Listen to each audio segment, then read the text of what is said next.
Okay. Alright, so, welcome everyone to a rather abrupt start of Trash TalkerZ episode 5. Sorry for the delay, we are 45 minutes late, but that's alright. RZA had a tournament he had to run. Sorry. But it's alright, it's no biggie, it happens. Weekends are busy anyways for all of us, I think. But yeah, today the lineup has taken a little change as well.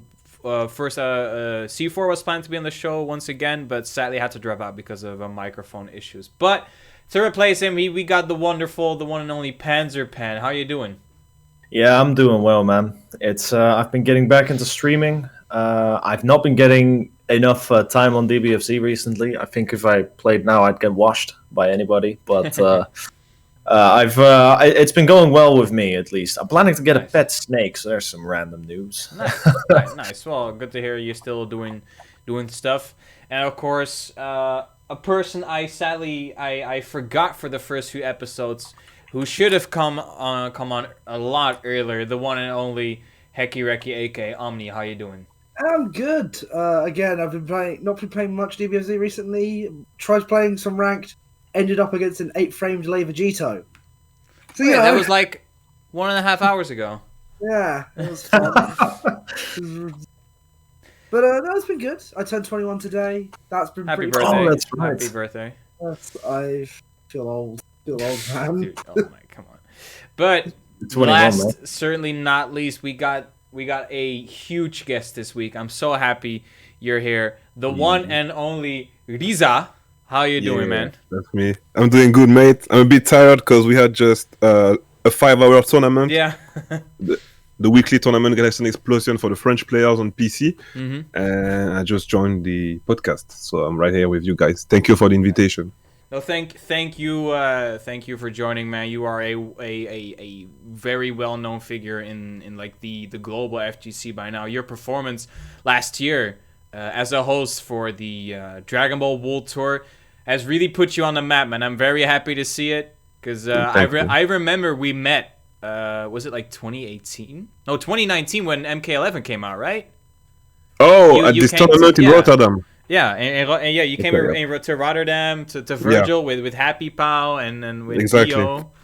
That was a long time, almost 2 years ago already. Man, it's been just 2 years, but you know, Rotterdam is my town as well because I'm from the MK community. Yeah, and in Europe we used to play a lot with the Dutch people. So when MKX was my main game, I went like 10 or 12 times in Rotterdam between 2015 and 2017. Wow, that's a lot of times. And we had many tournaments in Amsterdam as well. Yeah, I remember the tournaments in Amsterdam. Red Fight District was a big one as well. But that's all in the past. And of course, COVID has been the biggest bitch, ruining everything. But to look at it differently, I guess this is something we can touch up on once again. We talked about this a couple of times, but it seems like COVID in some ways has actually been like a good thing for especially the EU community, because the amount of online tournaments, the amount of international competition between like almost all of the EU countries has grown immensely. Of course, France is still like top. France is king. Yeah, France is king in the EU, but the UK's, like the Germany's, even like a certain player from the Netherlands we have all grown tremendously because the online community has like come together. If like the lobby system didn't work out, we go through Parsec, and like RZA, you hosting your own tournament series now. I wanted to get your perspective on that as well. Yeah, sorry. Yeah, it was a great thing for the whole community, I believe, because back in the days we had online tournaments and offline tournaments, way more offline tournaments. Since we had this COVID situation, offline events were removed, so most of the people hosting offline tournaments had to do it online as well. So I believe that's a huge part of why we do have way more online tournaments now. And since many people had to stay home, working from home and stuff like this, they started their own series of tournament as well. You know, I'm thinking about, for example, my French guy Damascus. He started the Wanted after the COVID situation happened, and a few other tournaments that we had in France or Europe, and that's pretty cool because the more tournament we have, the more TO we have, the more exposure the game does have, and we can find out about new players, new people playing the game, liking the game, and we can share this experience with people that don't even play the game as well. So that's pretty cool for all of us. Yeah, and I think... Yeah, sorry, go ahead, Pan. It's this huge boost in accessibility, right? Because the offline tournaments, we all know that that's like higher quality in a sense, because, you know, you're playing with no lag. You got guys sat next to each other, commentators live on the scene to bring the coverage to you. So as a spectator, it's a better like experience. As a player, it's probably a better experience. But for so many people, it's like, yeah, well, I mean, I'm not going to go to Paris to play a local. You know, if Wanted was like an offline thing, and Damascus, you know, had like this, had like a place where he hosted it, then he couldn't have had all those amazing players that he's had on it. But now Wanted is such a phenomenon in DBFZ, and it's such a great, you know, tournament, such a great way to keep up with all the big names in Europe fighting. We couldn't have had it without this big online boom and activity. So it's interesting to see how in the EU at least we've made an opportunity out of something that just truly sucks. Yeah. Okay. I agree with that as well, and to, of course, a huge shout out to CBK. C4 has been killing it with those as well the last few weeks, especially situational damage. Yeah, situational damage. He's been really like popping off with those events, because C4 gives like the players that are up and coming, which you talked about, RZA. You're not gonna see those on Wanted just yet, because Wanted is for like the big boys to really prove yourself. Like when you're on Wanted, you're probably like you're there to prove yourself. And there were a lot of people that were like, "Yo, how can I get in on Wanted?" And now C4 has created this huge opportunity for a lot of players, and I'm in his Discord like almost every week. There are like 3 or 4 players like, "Yo, put me in the CBK. Give me my chance to prove myself." And the players that do win CBK for the last 3 weeks, the CBK winners have won the undercard. So I'm very happy to see that the talent that has come from CBK is doing well.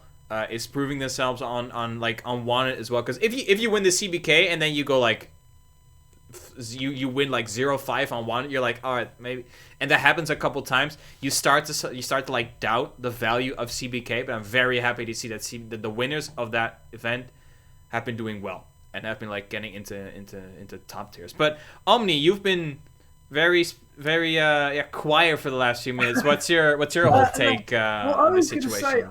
I think it's actually very impressive that DBFZ has stayed alive in the over lockdown. You know, I mean, you know, DBFZ's netcode is it is what it is. It is what it is. And you know, considering everyone has to stay inside and play online, I think DBFZ is just a shining example of how dedicated the community is for it. The FGC has really been pushing DBFZ. If anything, it's grown. It's so impressive how much this game has kind of held on to the life that it had.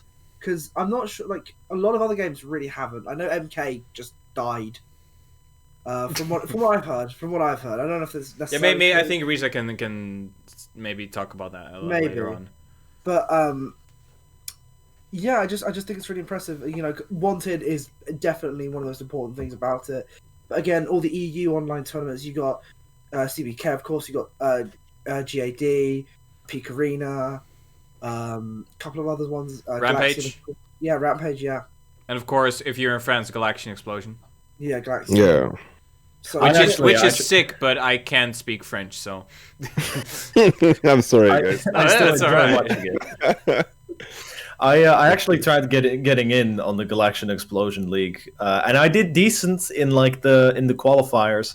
But it was absolute tragedy. I got logged out of Steam in the middle of like one of my second qualifier matches, and I just suddenly got like boom disconnected, and I was like, I was devastated. I walked downstairs, and my brother sat there, you know, playing a game, and I'm like, bro, you just log into Steam? He's like, yeah, what? Dude, I was playing a tournament, and he's like, oh, I'm sorry, and I'm like, How can you do this to me? I don't think I would have really been a competitor, to be honest. I was losing that match anyway, but my chance at a comeback was snuffed. I could have made it, dude. I could have made it, and then I would have clapped OD. OB. No caps. Anyway, no cap. But yeah, RZA, we touched on MK 11 like a few seconds ago. Oh. I started playing MK11 when it came out, and I quit 2 weeks after. And that's a sentiment I've been hearing from a lot of players. But of course, this is mostly a DBFC focused podcast. But I am interested in how, because you are huge into MK. Like even your Twitter handle is like MK RZA. That's it. That's me. So how? Because of course you are very into Mortal Kombat. How is the Mortal Kombat 11 scene like in France and like in your circles doing? Yeah, it's pretty bad in France. For example, pretty much all of the top MKX players from France on MKX and Injustice 2, they don't play MK11 no more. Oh. So it used to be Mikadi, myself, Happy Pow, a few other guys. They don't play the game. They don't like it. They didn't enjoy it. But we knew it would be this way because 2 or 3 months before the release of MK11, we had this stress test beta online. Oh, yeah. And we found out that the game was pretty slow. We didn't have that much strings, that much normals. The combos were short. It's this trend with companies saying that okay, we're gonna make fighting game easier than before, so we can get more people in there. But I believe that MKX was already pretty cool, and you could start playing fighting games with MKX. It was already enough, I don't know why they had to go the way they went with MK11. Like I played a little bit of MKX. I really enjoyed it. But sadly, I was not very big into the FGC. If I was, I would have continued playing it most likely. But what if? So so what I'm hearing from you is like if they did more like in the style of MKX and just expanded on MKX, it would have been a lot better.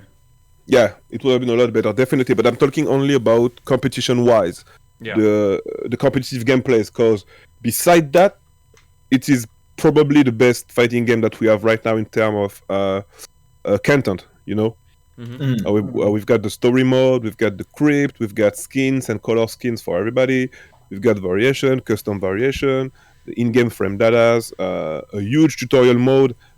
We do have so many stuff in the game. It's definitely, probably in my humble opinion, the best game right now, content-wise. But unfortunately, the gameplay, I'm not feeling it, so that's why I'm not playing anymore. But the game sold pretty strong. It was like 8 million of copies for the first year. So yeah, it's crazy, I'm just a bit sad because I didn't enjoy that much the gameplay of Injustice 2 and MK11. And I do play MK since 1996, Ooh, wow. So I'm pretty sad right now. Dude, I was born in 1996. Sad. Wow. For me, I think Omni can agree with me on this. Is what we had in like 2015. Is we got into the fighting game community through Street Fighter 4. Yeah. Like Ultra Street Fighter 4. We played that. We played a ton of that, and we played it like nonstop. Like every day, we'd come home from school. We were like 14 at the time. We'd come home from school. We'd play nothing but Street Fighter 4, and so when Street Fighter 5 was announced, we were super hyped, and we were following all the hype and all the trailers, and we even pre-ordered. Like I pre-ordered, I know, on Steam, and then the game came out, and there was no content, and the netcode was trash, and there was just nothing to be done in it. But very dumbed down again. I'm maybe not very dumbed down, but simplified.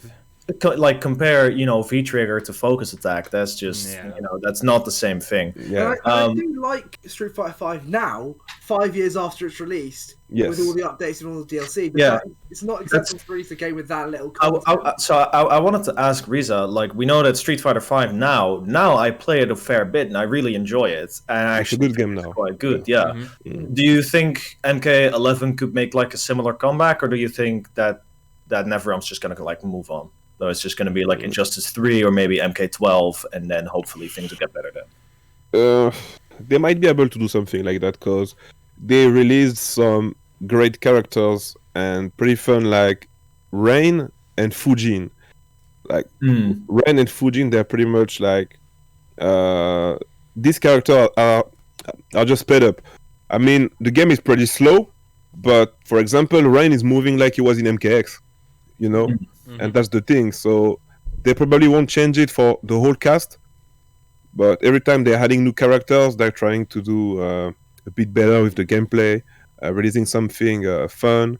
But I don't believe that the game can be as fun as MKX was for me. Even though it will be better in a few years, but they will pretty much release some other game in 2 or 3 years, so I don't know. They still got time because they decided to not release a fighting game every 2 years anymore with the release of MK11, which is good. It's probably for the better. Exactly, which is good because we used to cry about it because we are like, okay, the game is just out for 2 years. You're giving us a new game. We have to move on for the Pro Tour, the money, the big events. So the previous game is starting to be dead, but the previous game was already good again. Like for example, we in 2021, and I'm still playing MKX, and I'm still hosting MKX tournament. So the game is still good. They had to do it, so now the 2-year cycle is over. It's done. They will probably release a new game next year, but we heard that it wouldn't be a fighting game. Oh. That's the story. Okay, and interesting. Some people said that the next NRS game might not be a fighting game, so MK11 might be here for 2 years or 2 or 3 more years. Right. Well, what I'm noticing as well, Marvel vs. Capcom is a series near and dear to my heart. I haven't played Marvel 1 and 2, but Ultimate Marvel vs. Capcom 3 is the first game. My first fighting game is my introduction to fighting games, and to see how they like massacred the MVC series with Infinite, it hurts a lot. But now the last few months, UMVC 3 has picked up so much steam once again, and people are playing it. People are like renting servers, like fucking servers so they can play through a Parsec. And I think it's the same with like MKX. When people are not satisfied with a certain game, with like maybe a continuation, they will go back to the previous game where they actually had fun. And they're like, okay, if the new game is not fun, we're gonna play the old one. Okay. And I like that because it shows the developers as well, like, hey, we don't want the new shit. Just keep doing it the way you did. Of course, add new things. New things are good. But don't like make it like don't try, because the thing is, there's a big thing going on. There was a big thing going on the last probably 4 years with fighting games. Developers were focusing a lot on trying to get new people to get into fighting games, and the way they did that was make the mechanics easier, set the bar lower, have like for example in MVCI you could do like a DP with a down input. Okay. Like UI Goku's DP is down. Like down S. You could do that in Marvel. And you saw that with Street Fighter V as well. In Street Fighter 4 we had like 1 frame links. And in Street Fighter V the tightest link you're going to see is, I think, 3. Yeah, 3 frame. Which is, it doesn't sound a lot, but it's a lot more easier to do than a 1 frame link. And I'm a little worried we're going to see that with Strive as well.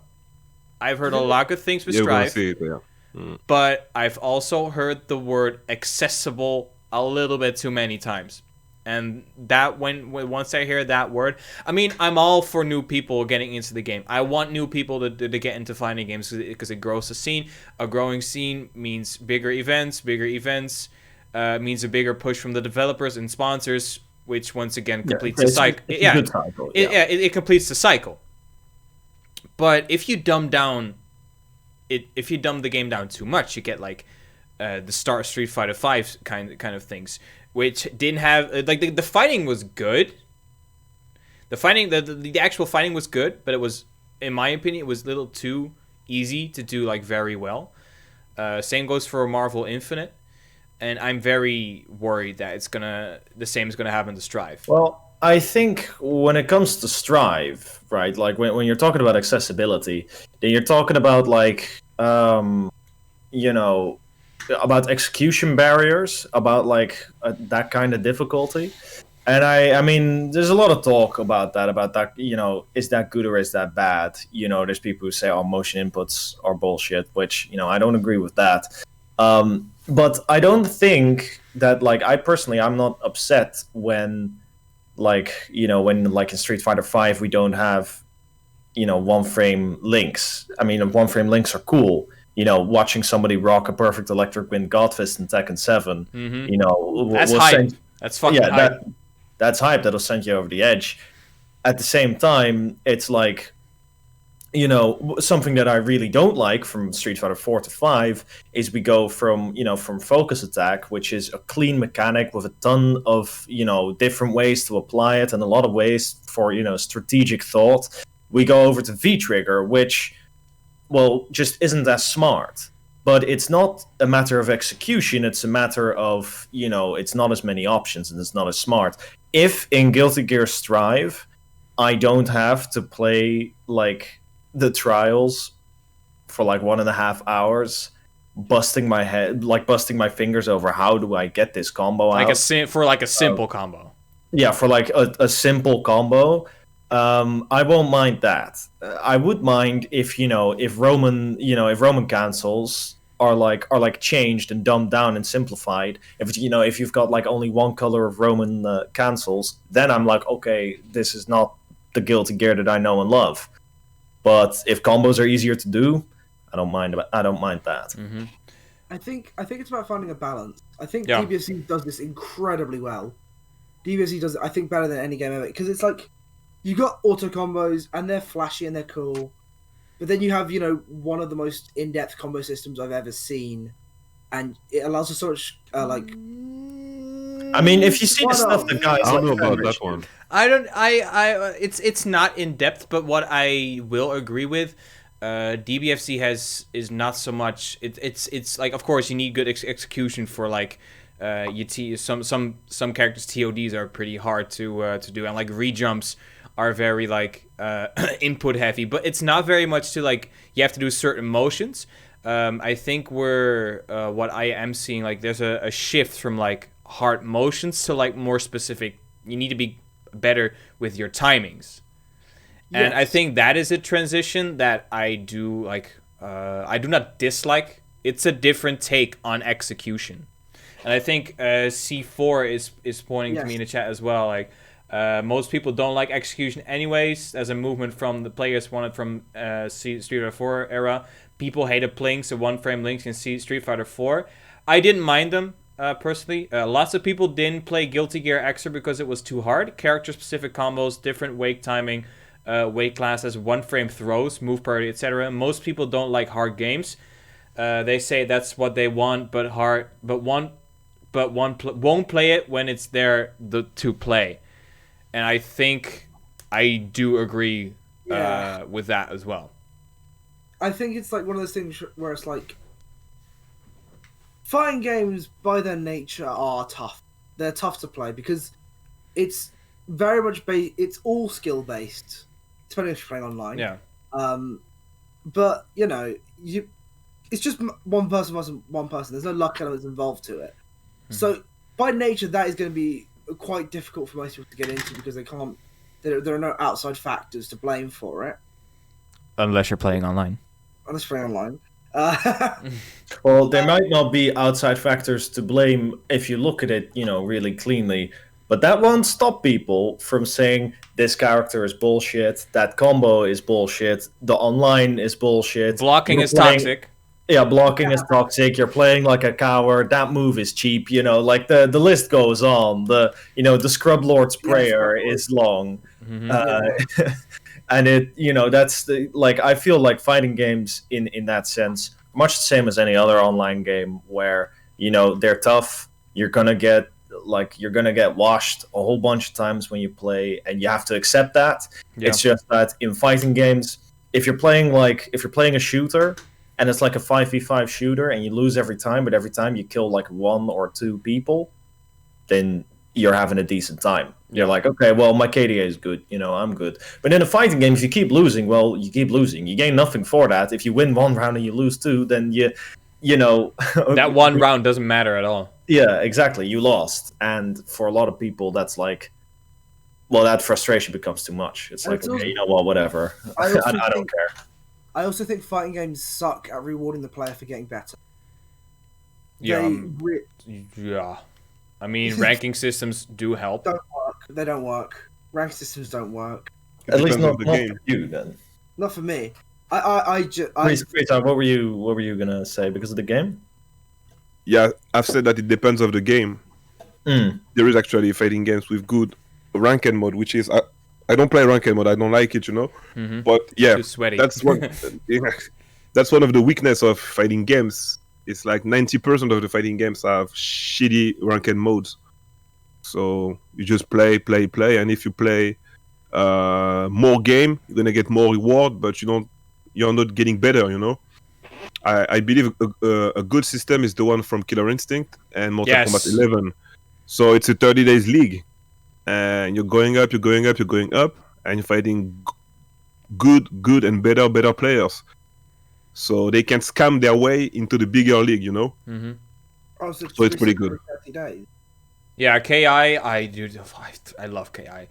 KI like resets their rank, and if you want to get like really good, you need to play like so much KI. If you want to get like to the killer or like legend, I don't know what the top rank is called. Yeah, it's the killer rank. Yeah, and killer. In the killer rank there is a ranking system, and if you get top 32 by the end of the month, you're getting 1 star. Yeah. Oh yeah, that's basically it. You get the star, 30 best players from the month. Yeah. And there is people that plays the game since day one, which have like 40 stars and some shit like that, but they're really good at the game. So it's this thing of like in like DBFZ's ranked. I mean, I've played a very large amount of ranked, but it's like the ranking system is so trash. It's a joke. I've ran into so many players who they're rocking Pride Trooper rank, Super Saiyan Rose rank. That's supposed to be like good, but then like they're mashing buttons. They're not blocking. They eat every meaty. They don't block a single mix, and their combos don't look like anything. And then I'm thinking, okay, so I guess what happened is you played a lot, and that's it.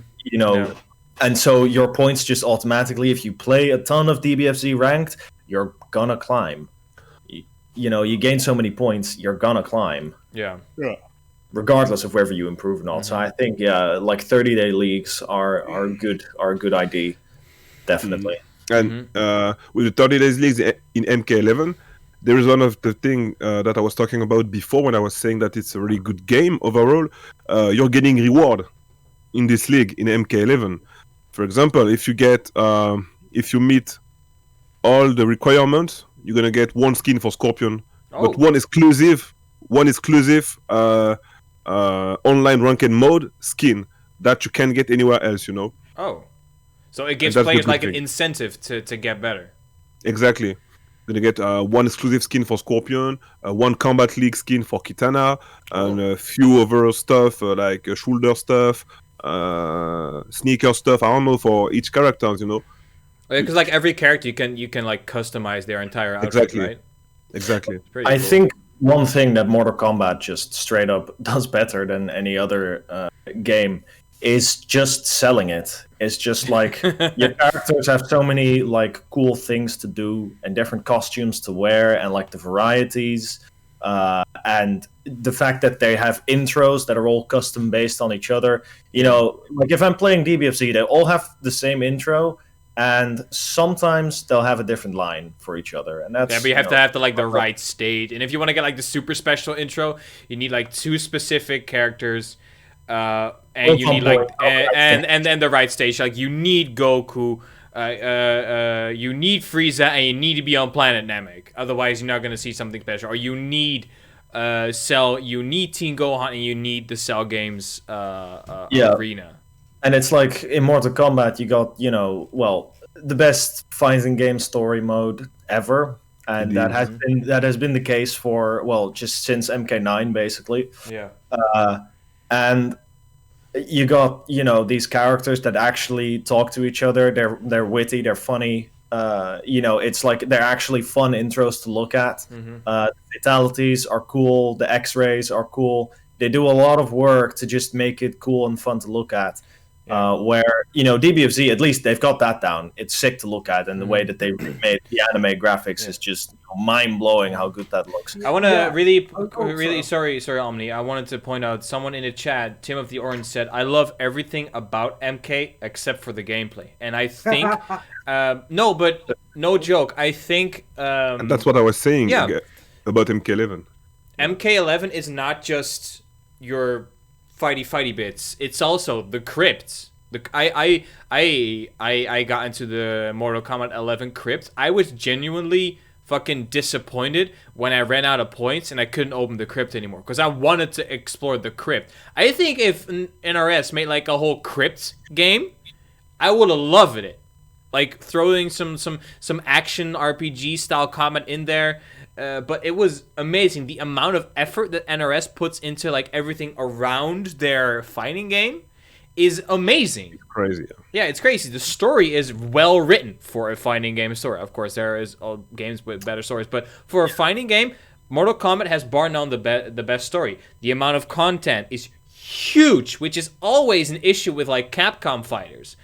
Then and like the of course you can say whatever you want about the animations. It's always like a coin toss if they're good or bad. But what NRS does really well, and what Timothy Orange is very right about, it's when you buy a Mortal Kombat, you don't just buy it for the fighting game. You buy it for online grind. It's for the everything. It's for the story. It's for the content. It's for like all the fucking costumes and like clothes you can unlock because you want to have a sexy katana. I don't know.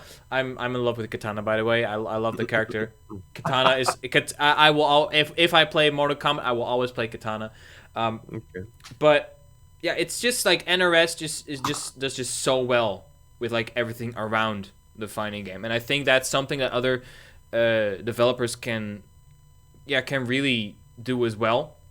I think DBFC had a great start. And I want to see more of what they did in a sequel because I am pretty sure we are going to see a sequel at some point. I think most fighting games are really bad at like. I think the golden example of a fighting game that is not fun to look at if you don't know what's going on is Street Fighter. If you have no idea what to look for, Street Fighter is boring. It's just two dudes. Oh no, they're walking back and forth, and then the other one hits each other, and now a combo. There's not much flair to it. DBFC has the really stylish looking combos and really satisfying sound design, and it's Dragon Ball. Everyone knows Dragon Ball. Yeah. MK has the gore, has the X-rays, and just again, I think part of it is sound design, but it's all very fun to look at. Whereas Street Fighter's like, because I remember me and Pan have a friend who said he didn't like the way Street Fighter looked because it was like there wasn't enough visual flair. Hold on. It's like there was What word are you looking for? I think there's like not enough emphasis on like style. Right. Oh, it's not flashy enough. Yeah, it's not flashy enough. That's the term. Well, I think the thing with Mortal Kombat is that like when you're buying a Mortal Kombat game, like if you're not into fighting games, people still buy Mortal Kombat because they just they don't feel. It's Mortal Kombat. Yeah, it's Mortal Kombat, so they're like, I'll play to play. Yeah. Yeah, exactly. Well, they're not going to buy Guilty Gear because it's like, what have I got in Guilty Gear? I've got a slideshow story mode with some insane lore, and for the rest of it, I've got online ranked, and that's it. I've got online ranked in a practice mode, and it's some of the best fighting game gameplay you're going to get. It's really good. But you can't sell that to everyone. You cannot. Yeah, but that's such a niche. But speaking of DBFZ2 that you just mentioned, Jay, I wanted to bring up specifically in relation to DBFZ2 is, of course, our Lord and Savior brought up in Damascus and Tyrant's Q&A with her that some of the stuff that they ended up dropping in DBFZ1 was flying and transformations. So you'd think transformations. We only got to keep Golden Frieza, but That would have been sick though. Like that. if we're thinking DBFZ 2, like they mentioned with transformations, that what stopped them from doing it is that it becomes a difficulty of balance, because when they transform, they get like different moves and stuff. Mm-hmm. You have to make it so that transforming is good for you, because otherwise, what's the incentive to actually transform? Yeah. But at the same time, you can't make transforming too overpowered, or otherwise every match just becomes a race to transform. So, would you guys have any ideas on how to implement transformations without running into those issues? Playing armchair game designer, playing armchair well, I would do it like, That's difficult, because my immediate thought was, well, the higher level of transformation you are, the more damage you take, or say you take damage over time depending on the transformation. So say playing as Goku, and you go Kaioken. You go Kaioken. I was going to say you go Super Saiyan 3, and that's a transformation that is in the series actually physically hurts Goku to do because it's so intensive on his body. So why not have it so he takes damage over time from doing it? So he becomes like Phoenix from MVZ3.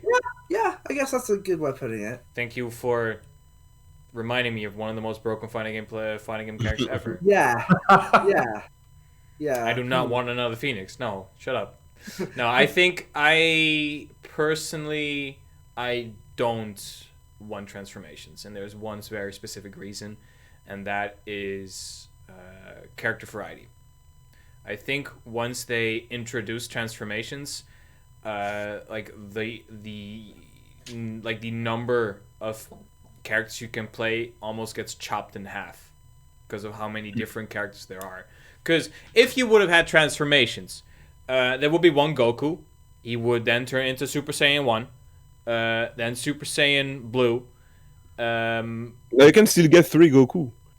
You can get Goku from Dragon Ball Z, Goku from Dragon Ball GT, and Goku from Dragon Ball Super. Actually, that's a good point. Goku, That's what fucking Budokai Tenkaichi 3 had as well. Yes. You had Goku at the start of DBZ. Goku middle and Goku end. Exactly. But then again, some people. I think, sorry, go ahead. If you introduce those transformations, right, then I don't think you're just going to get one Vegeta, because base Vegeta is a different character than Super Saiyan or Blue Vegeta, because Super Saiyan and Blue Vegeta are from way later in his arc. Base Vegeta has a whole different face, a whole different animation style. Mm-hmm. So I think character variety might hurt in some ways. In other ways, it might improve, because if you've got the thing is, we don't have Goku Super Saiyan 3, and we're never going to get Goku Super Saiyan 3 as a separate character. I wouldn't want that. No. But he is in the Super. But, wouldn't it have been cool if it's you get that transformation somewhere in the Super Saiyan Goku moveset, other than just, he shows up for the cinematic? Because a lot of people, not me included, because fuck GT, but a lot of people were really disappointed. They were like, I can't play a Super Saiyan 4. He just shows up in level 3 and then that's it. And I get that. I personally am not hyped to play Super Saiyan 4, but I got that was disappointing. And that it was like, damn, I wish it would have been an install or something. Yeah. I think so. I think for DBFZ 2, if there's one thing that they'd look at, because I could hear the disappointment when she was like, we spent a lot of time talking about transformations. We went back and forth on transformations, and we had this and that issue with it. And at the very end, we decided that we had to drop them. So you'd have to think that if they go for DBFZ 2, they're going to get back to sitting at the drawing board and being like, okay, is there a way that we can make transformations happen? I mean, they could just have another universal system in the game where everyone has an install. That would be sick. Like a universal install. Doesn't Guilty Gear have a system like that? Like almost every character has an install, right? Or they've got the instant kill, which I'll be honest, it's a bit different. Yeah. I would love to see instant kill in DBFZ. Nah. Instant No, kill. no. Look, the instant Not in kill- a tag Dragon game. Ball. Not in a Dragon Ball. tag game. I don't think instant No, kill no, in no. Guilty Gear is pretty cool. Yeah. I mean, it's funny because you can't combo into it. It's it's a complete gamut. It's practically useless. It's just a bit of a meme thing. It's just a meme. Yeah, and in that sense, I'd love to see it in DBFZ purely for the fan service. Mhm. For, you could see some really cool shit if you get insta kills. Yeah, Yeah. Like every character could have a dramatic finish-esque Yeah. thing to them. But Yeah, I imagine think the work they- for our poor animators. Yeah, that's the Oh. thing as well. The amount of dramatic openings and finishers. I mean, they are very hard to animate. And and it's an animator's nightmare to like create those custom animations. But with the amount of backstory that Dragon Ball has and the amount of storytelling stories it has told over 20 years now. I'm not gonna say we deserved more, but I think we all expected more. I don't want to throw on the word deserve because like gamer entitlement, but if I had a couple things I wanted to see in DBFC 2 was nerf Super Dash. Yeah, Or like definitely. Remove it. Remove No, Super- don't wait. No, don't remove it. I think Super Dash is a fun mechanic. It was just not executed very well. I think even with a But you can remove it. Yeah, you can't. No, you can't remove it. No, you can't remove it anymore because it's now like when people play DBFC, they know. Oh, I have one button, and if I press that button, I'm going in.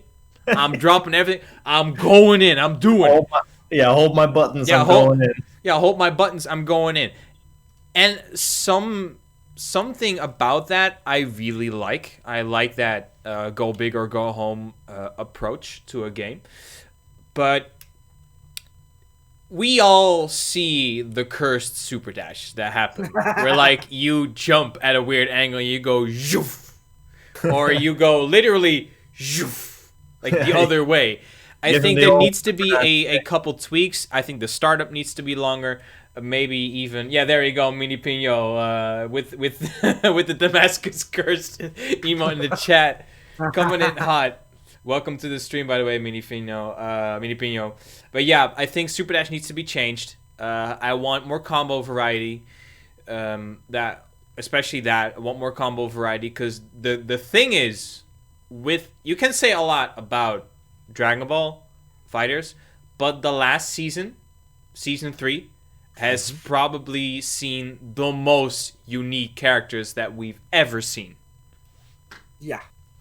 Maybe with exception, maybe Kefla as an exception, but UI Goku, Master Roshi, and Super Baby 2 are probably the 3 most unique characters in the game right now. Yeah. I think another thing to look at when we're talking DBFC 2 is when you look at the kind of shit, the kind of graphics going on with Season 3 characters, it's like, whoa, what am I going to see from the next, like, RZA anime fighter? And Strive looks super sick as well. Mm-hmm. And it's like, this team is going to move on, and Dragon Ball FighterZ sold like hotcakes. Yeah. Really well. So obviously there's going to be more from that team. Whether that's DBFC 2 or, I'd love to see them go to different IPs. I said this at the very start of the podcast before we really started. Is I've in the last 1.5 months tore through 900 chapters of One Piece. I'm finally catching up. I'm nearing the end. So, of course, at this point, I'd love to see them make a One Piece game. I know that when they put out a poll on Twitter on saying what would you like to see from us next, JoJo's Bizarre Adventure won that poll. Yes. Now, I'll say if they can nail the David production look in a fighting game, I would be goodbye. I would drop DBFZ like a bad habit. You will never see me again in this team. The thing is, I do think because all video game companies care about nowadays is money, which is understandable but kind of sad. But I mean, you need to make the money. You need to make the money, and I think B&E like Bandai Namco has like a contract with Shueisha or Toei Animation where they need to push out at least one Dragon Ball game every year. I think that's like, and I don't think they missed a year so far, with varying qualities, of course. They always got, Xenoverse and Kakarot and that card game. Yeah, that card game was super weird. But RZA, what would you like to see in a sequel to Dragon Ball FighterZ? A rollback netcode. Oh, why have we not mentioned that yet? Oh my god! Of course. Rollback netcode first. Mm-hmm. I'd like to change the Super Dash mechanic. We've been talking about it like since before the release of the game with the French guys, and some of us thought that it would be good to not being able to use the homing dash in neutral game and just keep the mechanic for combo extend.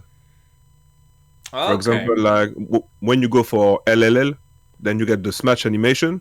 Now you can use the homing dash in order to use the combo. But you can use it in the neutral for movement and for mix-up. But that will remove a universal mix-up. That's the thing right now, because the game was built around the homing dash. So we knew that it wouldn't be able. Like homing dash will stay anyway. Yeah, and what about if they put it on a cooldown? I was literally about to suggest that, like a little. It could be good, but they won't do it because before the game was released, in some interviews they were talking about what they wanted to do with the game, right?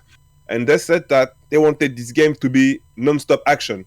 That's why you can wish stuff, you can autocorrect stuff, you can vanish on whiff after a 5H or 2H, It's just, there is a lot of scrubby stuff, I can say, but this was the way they wanted to go. They want 10 out of 10 action, and they won't put a cooldown on the homing dash. They enjoy it, man. All right, guys, I am sadly gonna have to wrap it up. It's already 9:30. Of course, I'm not gonna want to end it so abruptly. So for the last very small topic, couple minutes, it was something that C4 actually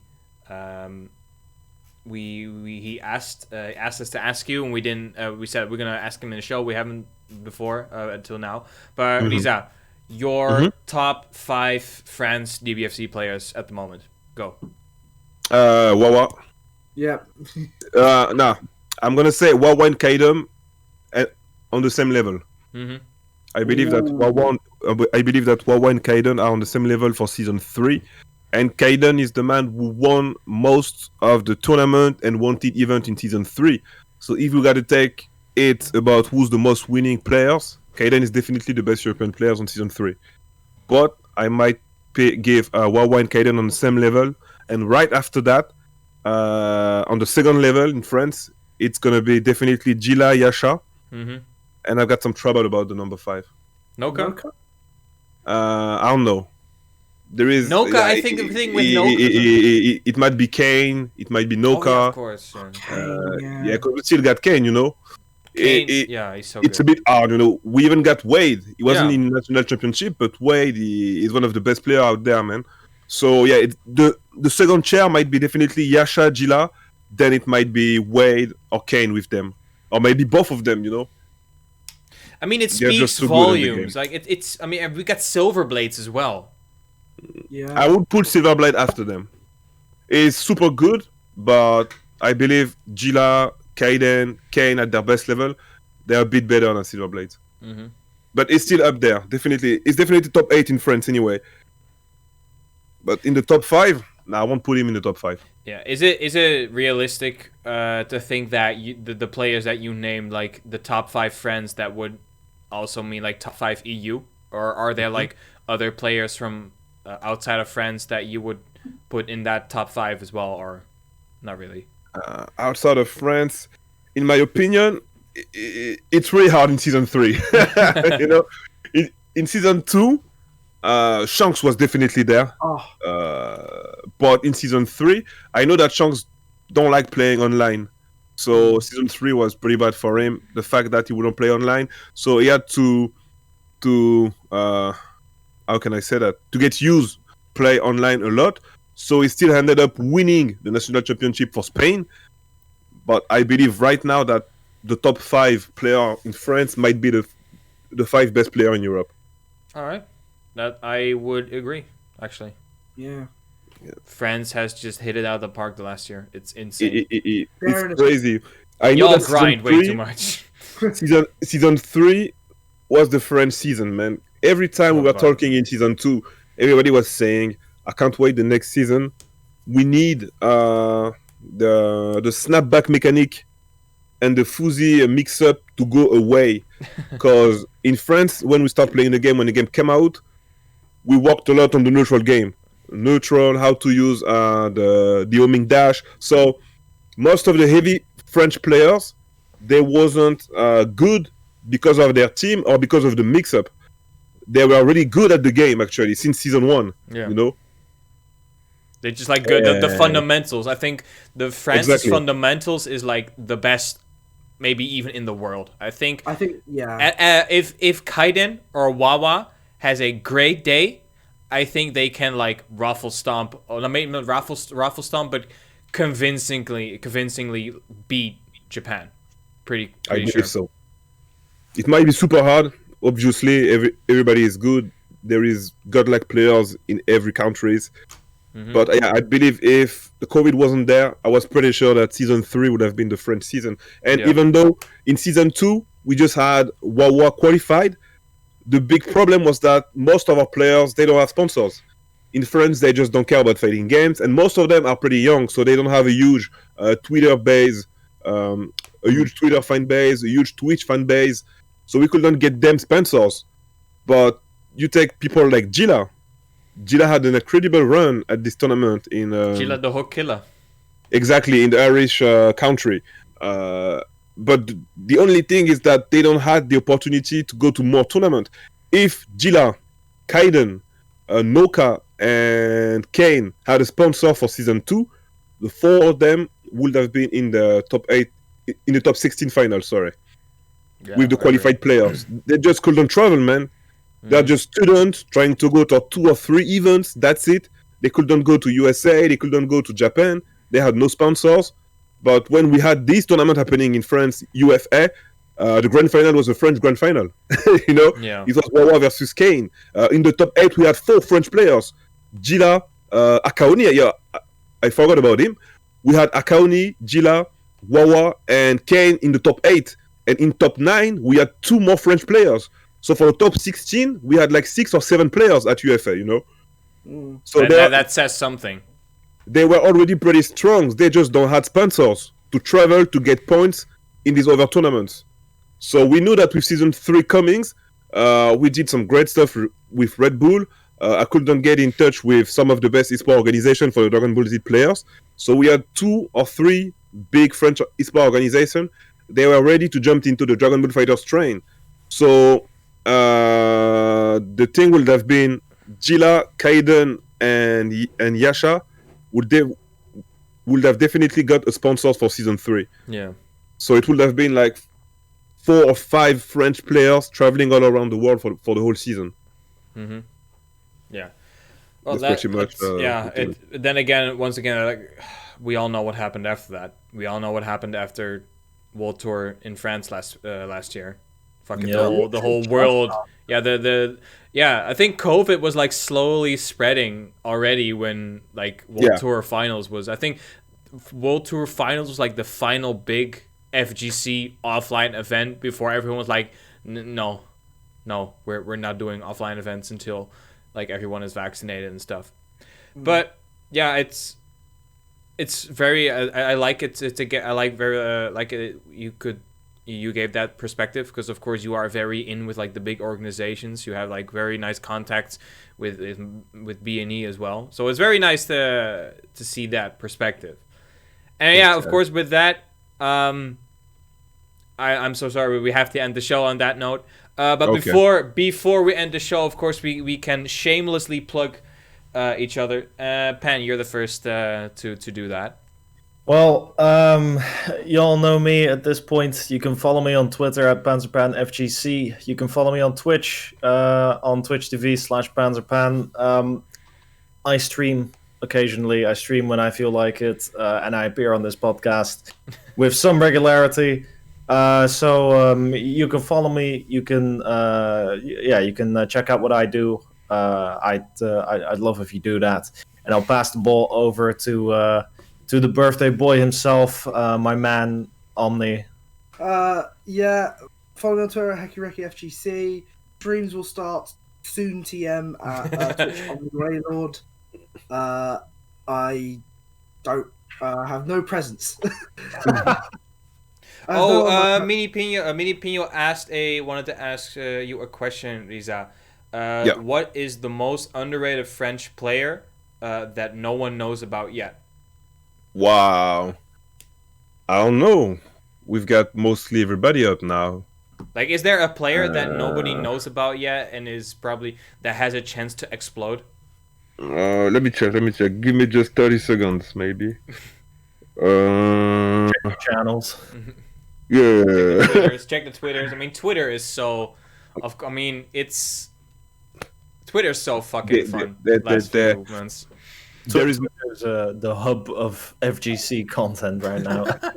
It is. There is this guy. He's a young guy. Chomp. So Chomp. Yo, I know Chomp. In France, we know about him, and he's been playing on some of your online tournament, I believe.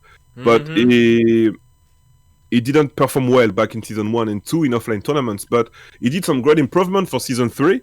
And for example, last week in the Galaxian Explosion, he won twice against Wade. He won in the winner side 2-1, and he won in the loser final 3-1. I believe I know Chomp. His name is like MC Chomp, right? That's it. Yeah, he plays Jiren. Yes. I've commentated him on GAD. Yeah, it's pretty good.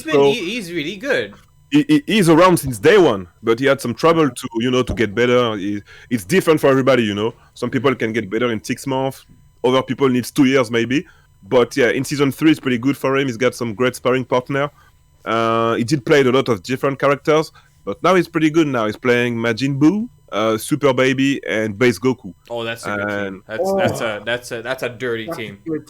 That's a good team. His defense improved a lot. His offense improved a lot. He's got a great neutral neutral control. He's mentally strong. And today at the Galaxian Explosion, he did top 4.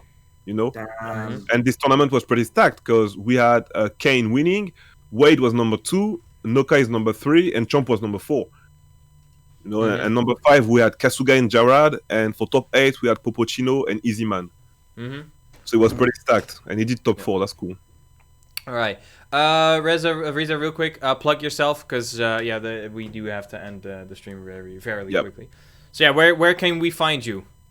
MK_RZA everywhere. Instagram, Twitter, Twitch, everywhere, and on YouTube it's just MK space RZA. And real quick, sorry, go ahead. And I'm uploading every single tournament on my YouTube channel, so you can find most of the Galaxian Explosion weekly on there. Nice. Be sure to check that out. And before I want to plug something as well. The one, the only Shuridu, aka Johnny, made this beautiful art for me. So for those that just tuned into the stream, every other Sunday, Trash TalkerZ is gonna go live on 7 p.m. GMT, 8 p.m. CET. Sadly, today we were a little bit later, of course. Yeah, hit the follow button. Thank you so much, RZA. Thank you so much. Be sure to hit that follow button. I'm gonna check real quick if there were any new followers as well. So I can shout those people out. Oh, PanZerPan, you didn't follow me yet? Oh my god, you can't. No, no, dude, I was followed. Don't worry. Yeah, but thank you. Shout outs to MK, RZA, and PanZerPan for the follow. Thank you so much, everyone. I was giving them the example, Yeah. And thanks everyone for watching, and see y'all in 2 weeks. Yeah.